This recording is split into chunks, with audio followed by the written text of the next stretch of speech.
Ghazali lahir pada tahun 450 Hijriah di desa Taberan di distrik Taus di Persia, dan namanya adalah Abu Hamid Muhammad. Gelarnya adalah Hujjatul Islam, yang artinya bukti pembenaran agama Islam, dan marganya adalah Ghazali. Ayahnya bukanlah orang yang terkenal, tetapi kakeknya adalah salah satu orang terkemuka di zaman itu. Ayahnya meninggal ketika dia masih muda. Sepeninggal ayahnya, dia di bawah asuhan ibu dan kakeknya. Ghazal dikatakan sebagai nama sebuah desa di distrik Taus di provinsi Khorasan di Persia. Menurut Maulana Sibili Nomani, nenek moyangnya memiliki usaha menenun atau yang biasa disebut gajal, dan karena itu dia mempertahankan gelar keluarganya, yaitu Ghazali, yang artinya penenun. Ayahnya merupakan seorang penenun dan memiliki tempat untuk berjualan tenun di desanya. Karena penghasilannya rendah, dia tidak bisa memenuhi kebutuhan keluarganya. Meskipun ayahnya hidup sangat miskin, dia mencintai ilmu dan memiliki cita-cita yang tinggi untuk anak-anaknya. Ketika masih muda, Al-Ghazali dan saudara laki-lakinya dititipkan kepada teman ayahnya agar mereka bisa mengenyam pendidikan. Teman ayahnya adalah seorang sufi karena ayahnya tidak kaya dan harta warisan yang ditinggalkan untuk kedua anaknya tidak besar. Tidak lama kemudian diserahkan ke madrasah yang menggratiskan biaya hidup para pelajar yang belajar di sana. Guru utama Al-Ghazali di madrasah itu adalah Yusuf Al-Nasaj, seorang sufi terkenal. Semasa kecilnya, Al-Ghazali juga belajar pada salah satu faqih di kampung halamannya, yang bernama Ahmad bin Muhammad Ar-Razakan. Kemudian dia pergi ke Jurjan dan belajar dengan Imam Abu Nasir Al-Ismail. Setelah itu dia kembali ke Tusi dan melanjutkan perjalanan ke Nisapur. Di sini ia belajar dengan salah satu teolog Asy'ariyah terkenal, yaitu Abu Al-Ma'ali Al-Juwan, yang biasa disebut Imam Al-Haramain. Al-Ghazali dijuluki sebagai Hujjatul Islam atau bukti kebenaran agama Islam.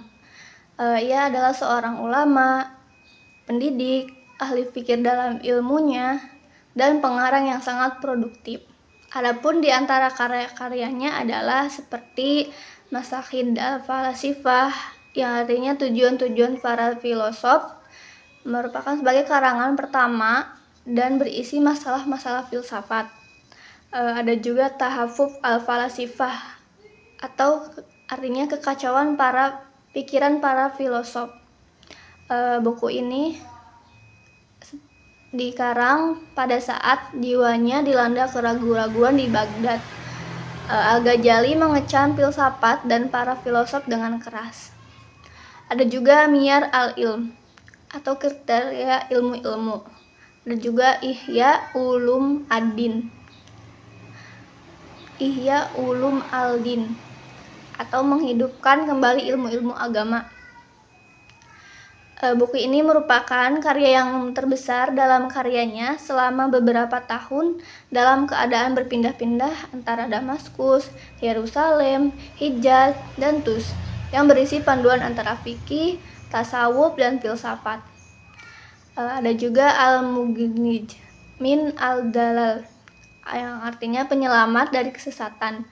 Buku ini merupakan sejarah perkembangan alam pikiran Al-Ghazali dan merefleksikan sikapnya terhadap beberapa macam ilmu serta jalan mencapai Tuhan. Faktor penyebab luas dan kuatnya pengaruh tasawuf Al-Ghazali di dalam dunia Islam memiliki beberapa alasan. Pertama, Al-Ghazali dapat membawa kembali umat Islam dari pengejaran skolastik, dogma teologis, ke studi interpretasi dan penghayatan terhadap firman Allah dan hadis Nabi. Kedua, dalam nasihat dan ajaran akhlaknya, beliau memperkenalkan kembali unsur al-khauf atau ketakutan, khususnya api neraka. Yang ketiga, justru karena ketakutan dan pengaruhnya, tasawuf memperoleh posisi yang kuat, terhormat, dan aman dalam Islam. Yang keempat, ia membawa filsafat dan teologi filosofis yang semula elitis ke dalam ranah pemikiran umum rakyat yang pada mulanya hanya dipahami oleh orang-orang tertentu saja, mengingat istilah dan bahasa yang digunakan bukanlah bahasa umum, sehingga menjadi misteri bagi mereka. Al-Ghazali mengubah atau setidaknya mencoba mengubah istilah-istilah yang sulit agar orang awam dapat mudah memahaminya. Dengan menggunakan pendekatan sufi, Al-Ghazali berupaya mengembalikan Islam pada sumber fundamental dan historisnya, serta memberi ruang bagi kehidupan keagamaan yang bersifat emosional dan sistemnya. Atau lebih khusus lagi, Al-Ghazali berusaha merumuskan ajaran Islam yang kaya akan muatan sufi dalam bahasa yang mudah diterima oleh masyarakat awam. Hal ini sangat krusial mengapa ajaran tasawuf yang bertujuan untuk spiritualisasi Islam tersebar luas di berbagai wilayah dunia Muslim hingga saat ini. Kehadiran Al-Ghazali dalam perkembangan tasawuf memberikan peran yang cukup signifikan. Al-Ghazali juga dianggap sebagai pendukung terpenting tasawuf Sunni dalam ajaran agama Islam. Tasawuf yang ia pahami berlandaskan agama Ahlus Sunnah wal Jamaah, kesederhanaan, juhud, pendidikan, jiwa, dan penyembuhan. Dalam hal ini Al-Ghazali sependapat dengan arus utama tasawuf yang ada pada masa ketiga dan keempat Hijriah dan juga dengan Qushair, Al-Kharawi, dan lain-lainnya sebelumnya tentang pemikiran yang sama.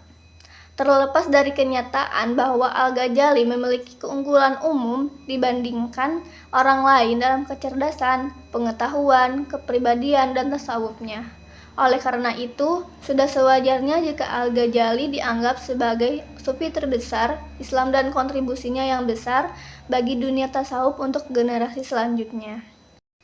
Jalan tasawuf Al-Ghazali yang dapat diikuti oleh seorang muslim terbagi menjadi 5 tingkatan. Yang pertama ada taubat, sabar, kefakiran, asketisme atau juhud, dan reliabilitas atau tawakal. Kelima tingkatan itu harus dijalani dengan hidup menyendiri atau setidaknya menjelajah diam-diam sejenak untuk membangun hati yang tidak terjerat pada kesenangan duniawi. Tasawuf merupakan jalan untuk membersihkan jiwa dan raga agar bahagia melalui ilmu dan amal berupa latihan-latihan jiwa dan mempertinggi sifat-sifat mahmudah dan menahan dorongan nafsu dari sifat-sifat majmumah sehingga menjadi bersihlah jiwa atau dengan amalan tahlil, dan tazali. Hati yang bersih itulah yang dapat mendekati Tuhan. Apabila jika senantiasa dihiasi dengan zikir, yaitu menyebut nama asma Allah Subhanahu wa Ta'ala. Al-Ghazali juga menegaskan bahwa makrifat adalah tidak adanya keraguan dalam menguasai ilmu pengetahuan. Dalam hal ini, ilmu yang dimaksud adalah hakikat Allah Subhanahu wa Ta'ala dan sifat-sifatnya. Mendapat makrifat merupakan inti dari takarub atau pendekatan hamba kepada Allah.